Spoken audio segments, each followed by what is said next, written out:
যোৱাকালি যি আমাৰ বিধায়ক উত্থাপন হৈছে সেই বিধায়কৰ ওপৰত মুখ্যমন্ত্ৰী ডক্টৰ হিমন্ত বিশ্ব শৰ্মাক পেটেল নামেৰে অভিহিত মন্ত্ৰী ৰঞ্জিত কুমাৰ দাসৰ চৰ্দাৰ বল্লভভাই পেটেলৰ সৈতে তুলনা কৰি মুখ্যমন্ত্ৰীক এনেদৰে অভিহিত কৰিলে ৰঞ্জিত কুমাৰ দাসে। মনোৰঞ্জন তালুকদাৰক কটাক্ষ কৰি মন্তব্য দিলে ৰঞ্জিত দাসে। তেওঁ এইবাৰ সাংসদ হোৱাৰ মন মেলিছে, সেয়া ভাল কথা, কিন্তু অসমত আজিলৈ এটা ৱাৰ্ড বা পঞ্চায়ততো কোনো কমিউনিষ্ট জয়ী হোৱা নাই। কিন্তু ভুলতে কিবাকৈ যোৱাবাৰ এখন পালে। বৰপেটাৰ ৰাইজে কোনো কাৰণতে কমিউনিষ্টক সাংসদ নবনায়। সৰভোগৰ বিধায়িকাগৰাকী ডক্টৰ হিমন্ত বিশ্ব শৰ্মাৰ সৈতে মিলি আছে নেকি সোধা প্ৰশ্নৰ উত্তৰতো মন্ত্ৰী ৰঞ্জিত দাসৰ মন্তব্য এয়া। ২-৩জনৰ বাবে সকলো ডক্টৰ হিমন্ত বিশ্ব শৰ্মাৰ মক্কেল। মুছলিম বিবাহক লৈ হোৱা বিধেয়কখন সন্দৰ্ভতো বিৰোধীৰ মন্তব্যৰ প্ৰতিক্ৰিয়া ব্যক্ত কৰে। আঙঠি পিন্ধাক লৈ হোৱা প্ৰতিক্ৰিয়া সন্দৰ্ভতো উত্তৰ দিলে তেওঁ। নক্সাল আৰু কমিউনিষ্টসকলেহে এনে কৰে, তেওঁ হ'ল বুৰ্বক। বজালিৰ পৰা ৰাহুল কলিতাৰ ৰিপৰ্ট দিছে 24x7। সাহসী গৃহমন্ত্ৰী গতিকে চৰ্দাৰ বল্লভভাই পেটেলৰ কাৰণে আজি বিভিন্ন আমি ৰাজ্য মণিপুৰকে আদি কৰি কাশ্মীৰকে আদি কৰি বিভিন্ন ৰাজ্য আমি একত্ৰিত হৈ পেলাই আমি ভাৰতবৰ্ষ আমি গঠন কৰাৰ যি সুবিধা পাইছোঁ, ঠিক তেনেকুৱা মাননীয় অসমৰ মুখ্যমন্ত্ৰী ডক্টৰ হিমন্ত বিশ্ব শৰ্মা পেটেল, মই আচলতে নামটো হিমন্ত বিশ্ব শৰ্মা পেটেলহে ক'ব খোজোঁ, কাৰণটো দুৰ্দান্ত সাহসিকতাৰে যিসমূহ কাম কৰিলে।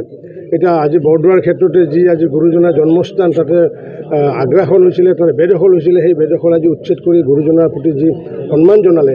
অকল সেইটোৱে নহয়, আজি বিভিন্ন অঞ্চলত যি খিলঞ্জীয়াসকলৰ কাৰণে যি মাটিৰ পট্টা ব্যৱস্থা কৰিলে, 2 লাখকৈ মানুহৰ মাটিৰ পট্টা। আগতে কোনো খিলঞ্জীয়া অসমীয়া মানুহে হওক বা খিলঞ্জীয়া মানুহে মাটিৰ পট্টাৰ কাৰণে হাবাথুৰি খাব লগা হৈছিলে।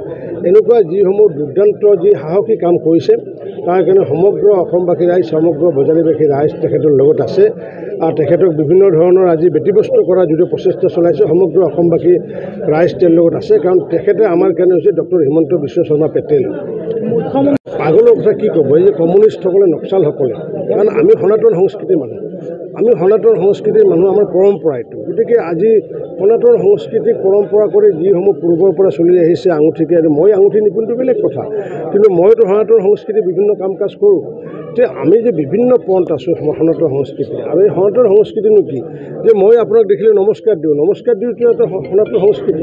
ইছলাম ধৰ্মী মানুহে হওক বা খ্ৰীষ্টান ধৰ্মী মানুহে হওক আমাক কি নমস্কাৰ দিয়ে দেখিলে, আৰু কিছুমানে হয়তো হেণ্ডশ্বেক কৰাটো আমাৰ ভাৰতীয় সংস্কৃতি নহয়, আমি নমস্কাৰ দিয়াটো হৈছে ভাৰতীয় সংস্কৃতি।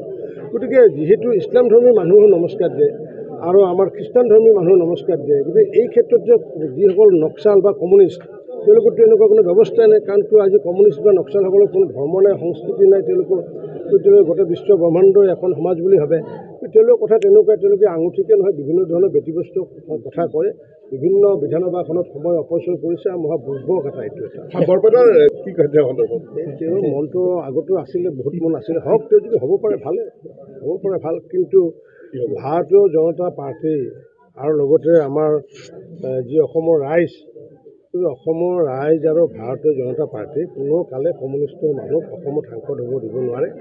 যোৱাবাৰ কিবা এটা ভুলৰ কাৰণে হয়তো হৈছে, অসমততো এটাও মিউনিচিপালিটিত CPM-ৰ সদস্য নাই, কোনো পঞ্চায়তৰ সভাপতি নাই, তেওঁলোকৰ কোনো জিলা পৰিষদ দূৰৰ কথা, এজন কোনোমতে তাতে আহিছে, তাৰপিছত যে সাংসদ হ'ব। গতিকে অসমৰ মানুহ, বৰপেটা জিলাৰ বৰপেটা লোকসভাৰ মানুহ বাচি থকা পৰ্যন্ত কমিউনিষ্ট ইয়াতে সাংসদ হ'ব। হিমন্ত বিশ্ব শৰ্মাৰ লগত মনোৰঞ্জন দাস 2-3জনত বাদ দি পেলাই গোটেইকেইটা হিমন্ত বিশ্ব শৰ্মা পেটেলৰ মক্কেল, এইকেইটা গোটেইকেইটা।